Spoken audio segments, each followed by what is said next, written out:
तर मराठवाड्यामध्ये नुकसानग्रस्त भागाची पाहणी करण्यासाठी गिरीश महाजन पोहोचलेले आहेत। यवतमाळमध्ये शेतकऱ्यांनी जलसंपदा मंत्री गिरीश महाजन यांचा ताफा अडवलाय।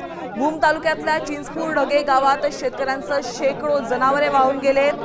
त्यामुळे या ठिकाणी पाहणी करण्यासाठी मंत्री गिरीश महाजन त्या ठिकाणी पोहोचलेत। आमचे प्रतिनिधी बालाजी सुरवसे यांच्याकडून आपण अपडेट जाणून घेऊयात। बालाजी, नेमकं काय घडलं? शेतकऱ्यांची काय मागणी होती? त्यांनी महाजनांचा ताफा का अडवला?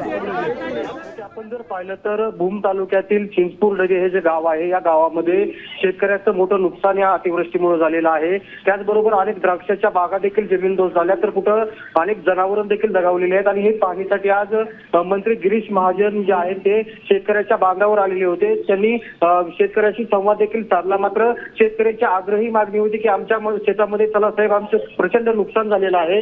मात्र त्यांनी एकाच ठिकाणी पाहणी केली आणि पुढचा त्यांनी रस्ता धरत होते। मात्र शेतकरी जे आहे ती त्यांचा ताफा जो आहे तो त्या ठिकाणी अडवण्याची जी परिस्थिती आहे ती पाहायला मिळाली। तर मंत्री महोदय शेतकऱ्यांच्या बांधावर जाऊन त्यांनी पाहणी केली नाही, म्हणून या शेतकऱ्यांनी त्यांचा ताफा अडवला अशी माहिती आपण दिलेली आहे। धन्यवाद या सविस्तर माहितीसाठी।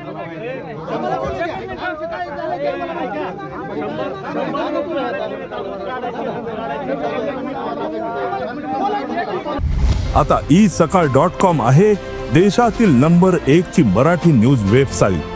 प्रत्येक अपडेटसाठी isakal.com ला नक्की भेट द्या।